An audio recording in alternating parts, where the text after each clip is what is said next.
Welcome to Open Studio on Brattleboro Community Television. My name is Chris Lenois, and today we are talking about a skate park here in Brattleboro. Joining me to have that discussion is Dick DeGray, who is a member of the Brattleboro Selectboard, Jeff Clark, who is the chair of the Skate Park Committee here in the town of Brattleboro, and Carol Lolatte, who is the Recreation and Parks Department Director. Welcome all. Thank you. Thank you for having us. So I know that this has been a project with a long history. I actually, when I moved back to Brattleboro in the early to mid 2000s, was a little bit involved with the Basic Committee, trying to help them get out marketing efforts around different sites. And we are now in 2016, and we are ready with a site and ready with a fundraising plan. Let's start with what is happening here and now. With the skate park. It is going to be at Living Memorial Park, Carol. It is going to be at Living Memorial Park, Chris, up at the top part of the park. So as you drive into the park and you go past, the skating rink area and the upper ball field, as the road at the top takes a U and heads up towards the Kiwanis shelter, there's a nice bowl there in the center. And that's the site of the future park. Once we have all the funds, then we're able to put the shovel in the ground. Right, and we're at a point, Jeff, where you are starting again on a fundraising campaign in a number of different ways. What are some of the recent hurdles as far as permits and things like that? Is crossing the T's, dotting the I's that have gotten us to this point now where we can do some of that fundraising? We've gotten issued the Act 250 permit and also the stormwater permit. And of course, we've got the DRB, the Brattleboro Town permits to do it. So all of the permitting hurdles are all already taken care of. Right, so we're in fundraising mode now. Correct. Launching that with a couple of different websites. You have BrattleboroSkatePark.com. You also have a youcaring.com website. Let's talk a little bit first about the fundraising goal. Fundraising goal is ultimately about $230,000. That's based upon about $46 per square foot. And it's a 5,000 square foot park, which gets me up around $230,000. We've got around $58,000 cash. We then have a group that has said, if we get close, we will push you over the top. I also have two other groups that say, we have pledged $25,000 and $10,000. So if you sum all that up, and take out the $58,000, I still need just about $133,000 to make the skate park happen. Okay, so talk a little bit about I know that there's a number of different events that are going on. You have these fundraising pages. Talk a little about some of the outreach effort you're doing. Obviously, you're coming on programs like this one. You've made a video. What are some other things you're doing? Correct. Mondo Media here in Brattleboro helped us make a video that we've tagged to a You Caring site. You could go to You Caring and search for Brattleboro Skate Park, and you're able to then find that video, and it's a great video. It's about 2 minutes and 30 seconds. And what's great about that video is that you can grab the link, and anyone can share the link to help us fundraise, or they could donate themselves right there on the You Caring site. Again, we also have the Brattleboro Skatepark.com site, which you can also donate. You can use a credit card or PayPal. And then, of course, you can also walk into the Recs and Park department and cut a check and just put skate park down in the memo section. So there's those efforts that you can contribute.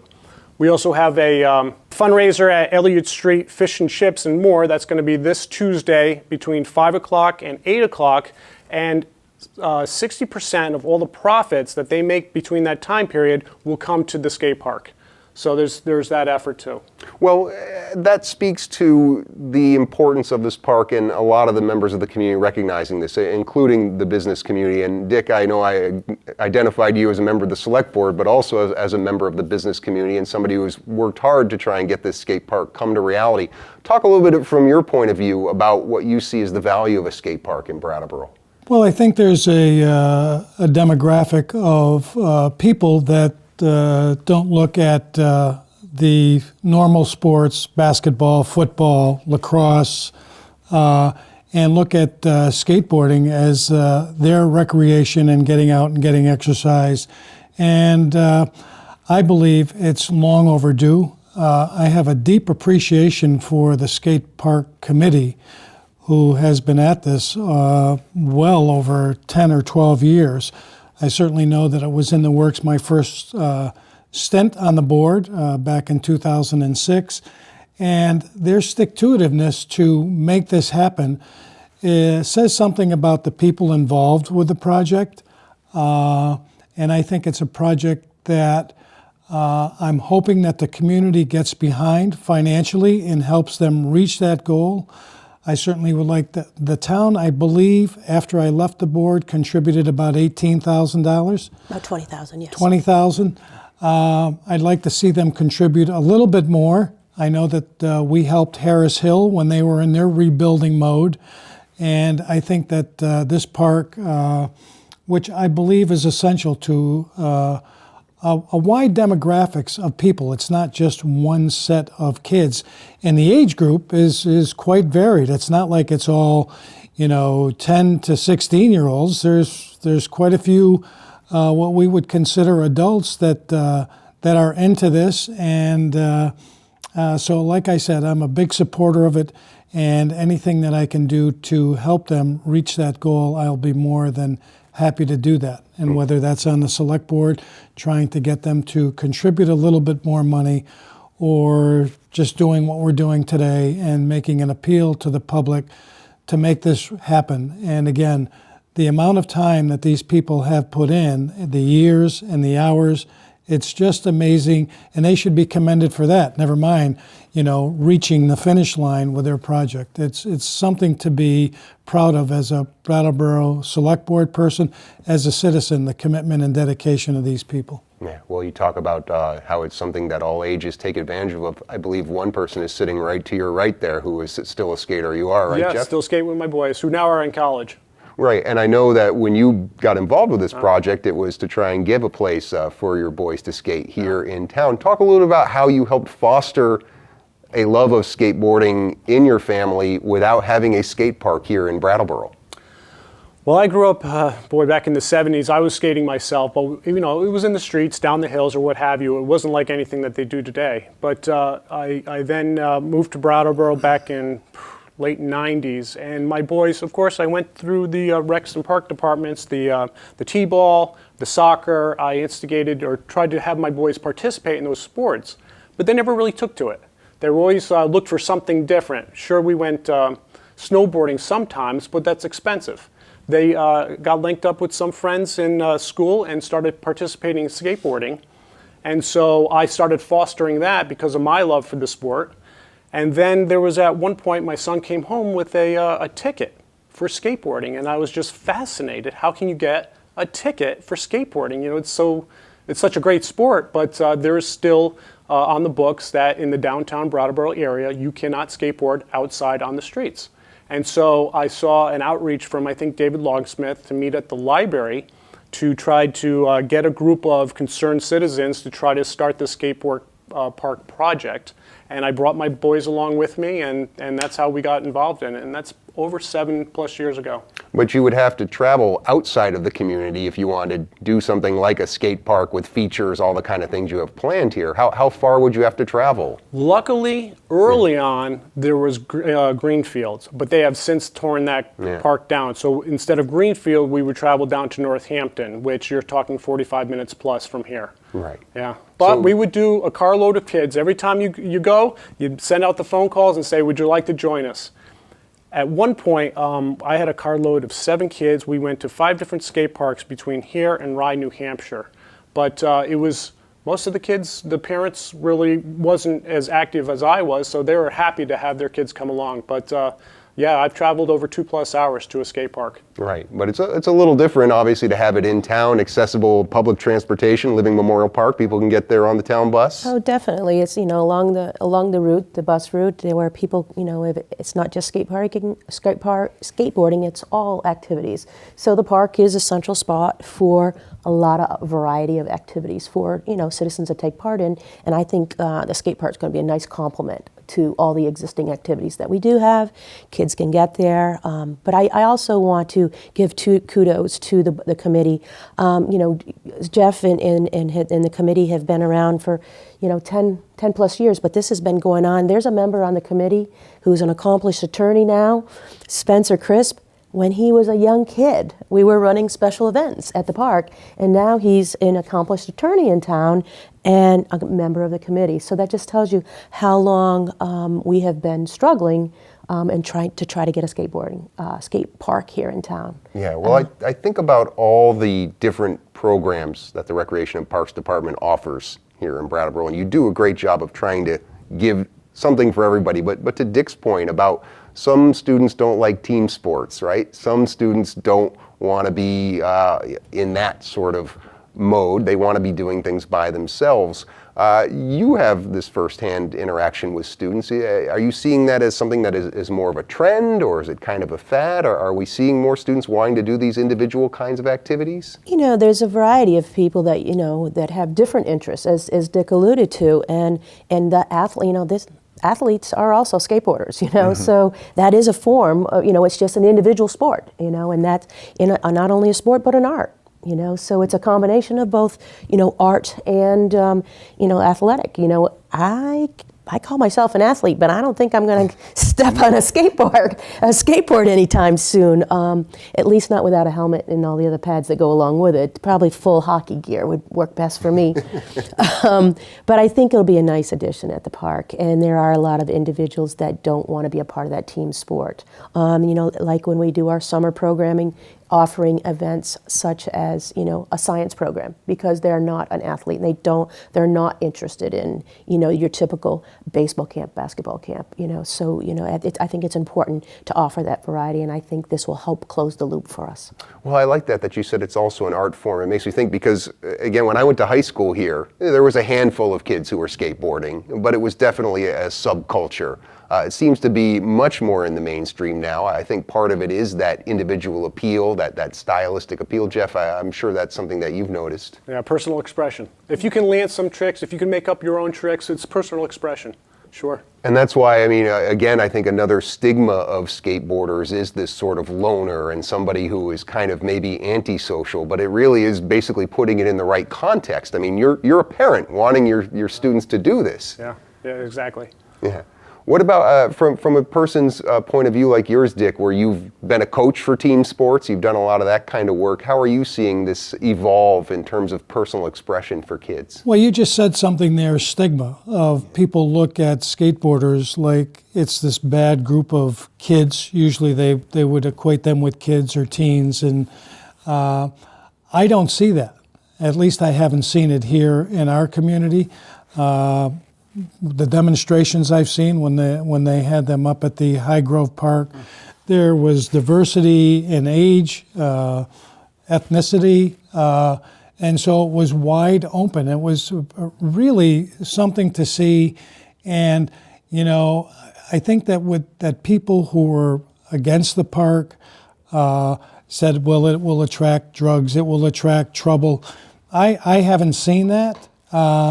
And I haven't heard of that in other parks and other communities. I know Manchester, Vermont has a nice skate park and what we would consider our park. They have a similar park up there in Manchester with ball fields.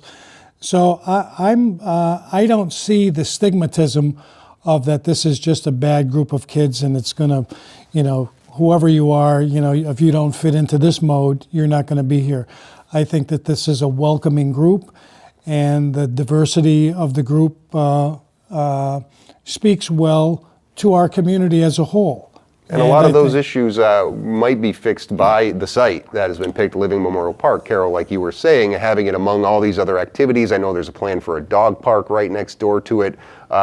Pushing something into the corners, into the shadows, tends to bring out some more of those illicit behaviors than something right out there in the open where the families can all be part of the participation. Right, and you know, it is an area, you know, where the park is opening up, and that we're starting to program and develop areas within the park. You know, the recent disc golf that went in, right. It's all headed through that whole area. So in probably about a 2 or 3 year period, you've got a skate park going in, a dog park going in, and you know, a disc golf, all that's utilizing a hill that's mostly utilized in the winter months for sledding and skiing, and it's now opening that up for year-round opportunities. And you know, it's always been a challenge of what do you do with a hill in the middle of the winter and in the middle of the summer? Not what you do with it in the middle of the winter, but what do you do with it in the middle of the summer? And you know, now we've got 3 solid programs that are going to, you know, eventually, once all of them are in place, will be a nice addition to what's happening up there. Yeah, and I know many snowboarders started as skateboarders, they've told me in the past. So cultivating some winter sports fans there by Exactly. having the summer activity. Now, lest people misunderstand, there was a lot of work going into finding the right site for the skate park. You were just telling me before we went on the air, Carol, you looked at how many different sites? We looked at over 40 different sites. 40 sites, all in the Brattleboro area. All in the Brattleboro area, both public and private. You know, so it might have been looking at some of our parks. Where can we fit it within our existing parks? Looked at the school system, look at private properties, and you know, I had a committee that I was working with, is Skatepark Site Selection Committee, and their mission was to not leave any stone unturned. So that's what they did. They went out and we came down and we had a good 40 items on the list that we just kept going through and identifying, okay, here they are. Nothing was a no. You had an idea, it went on the board. And then we identified criteria that we would look at when we're looking at these sites. Then we took those 40 and narrowed it down to 10. And then we did 10 site visits with a committee, and that committee had, on this ranking criteria, various things were weighted differently. You know, it might have been location, it might have been accessibility, a variety of things. And each thing had a value, and each person on the committee was able to rank in their value of each and every item. And the ones that rose to the top were first taken before the Recreation and Parks Board and then on to the Select Board for a site visit. And then we went on a site visit with the Select Board to narrow down that Living Memorial Park at the upper part of Living Memorial would be the site. And then we started the marching orders on getting all of our both local and state permits, as Jeff talked about earlier, to start getting us into place. And then we got the thumbs up about 2 weeks ago. Yes. For both the stormwater permit and the Act 250 amendment for Living Memorial. And now it's all about fundraising. And it's ready to go there. Jeff, I mean, that process, a rigorous process, obviously a lot of years in there as you and the committee went through this and realized that this was the spot. How did that make you feel? It was exciting because it wasn't the spot that, say, one stakeholder would choose. It's a site that the entire town got behind and said, given all the stakeholders, that's where we would like it to be. And so that's what I'm happy about, because everyone had their say, and this is where it ended up. And that's fine, and it's a thumbs up of where it's located. How about, how far along are you in terms of design? Is it too early to be thinking about that? I know at one point you had sort of a spec for what it would look like at a different location, but now is it something where you were able to kind of do a little planning on what it will look like at Memorial Park? Well, what we're going to need to do is go out to bid for the design. And it's going to be a public process, and we're going to go out to Skatepark park designers for a concrete design. Once that bid is then given to a specific designer, they'll go through their process. And like last time, they'll include the entire public. They'll have the skaters, they'll have the neighbors, they'll have whomever come and give their opinions on what they would like to see, given the different styles of skate parks and how it's laid out. So you'll take all the skaters' concerns about how they like to skate and all the public concerns about what they would like, how to set things up. And then from there, the designer will then design a park specifically for Brattleboro.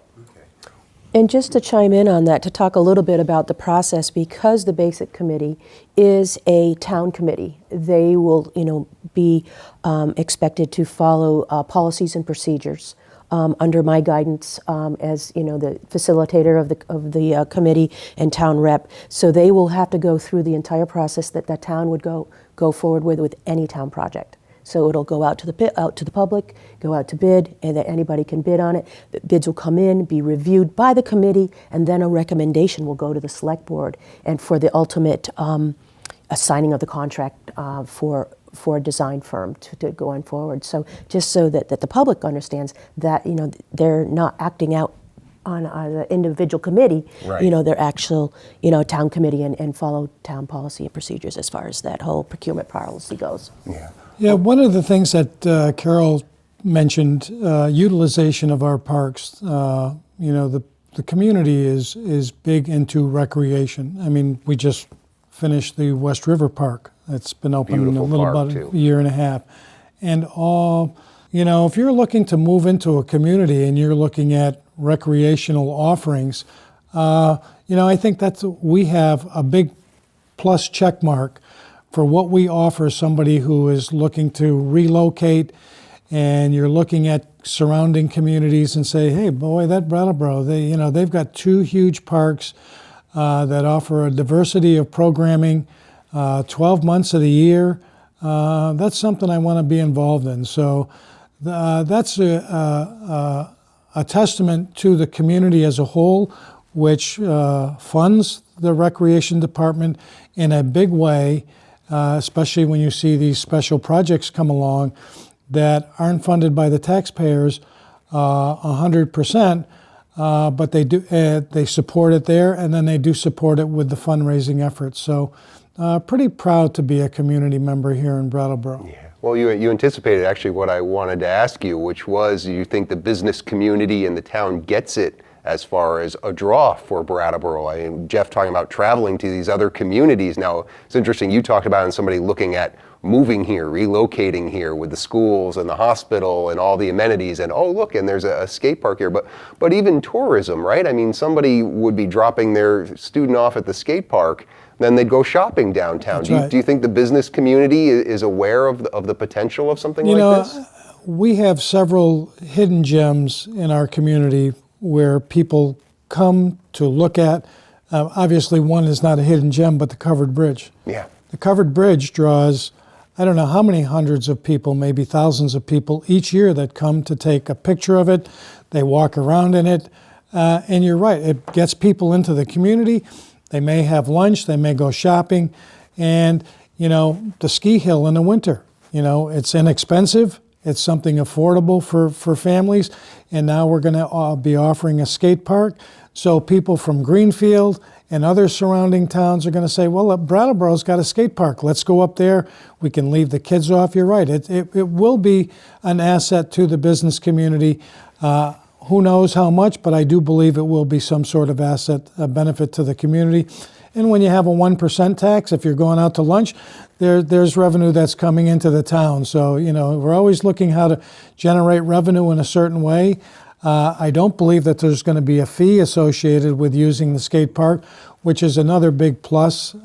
So, that attracts people, where you don't have to come up with dollars out of your pocket to do an activity. Right. What about programming? Is that something that you can institute in the skate park? Oh, definitely. When you start thinking about summer activities, again, like we talked about earlier, trying to offer something for everybody. There's nothing wrong without skateboarding workshops, skateboarding camp. As we have a lot of talent in this community that we would tap into, and that would attract a certain type of child to come and participate in those things. So it would certainly give us opportunity for more programming, more creative programming as far as it goes to that.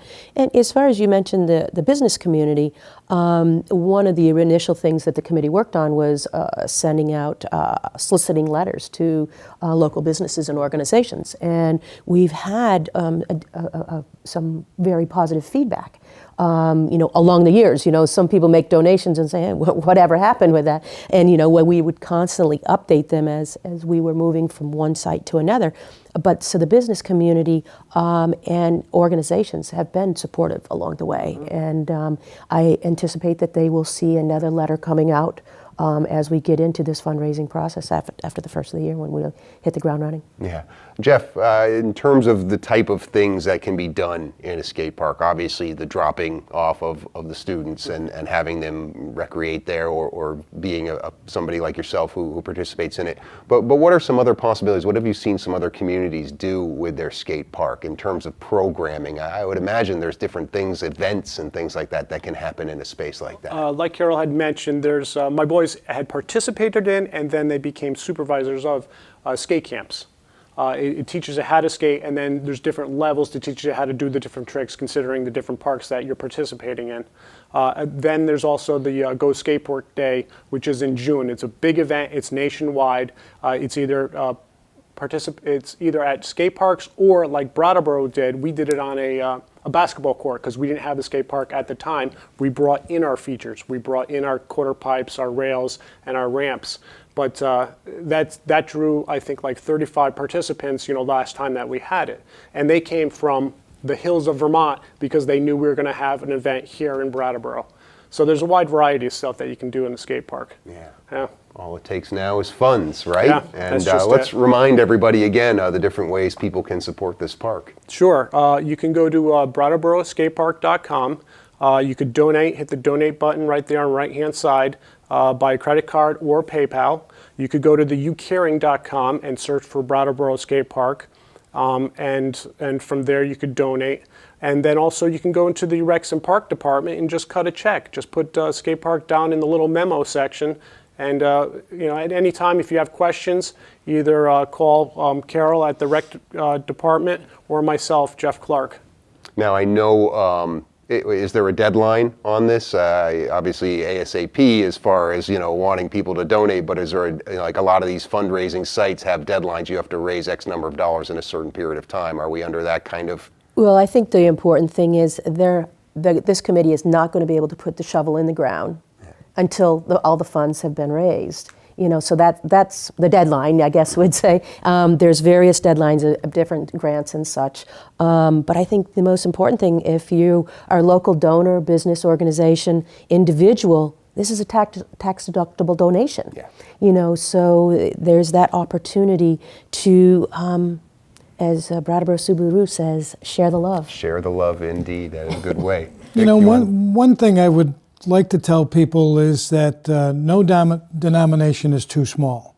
Projects get built with dollars, $5, $10, whatever you can give to make this happen.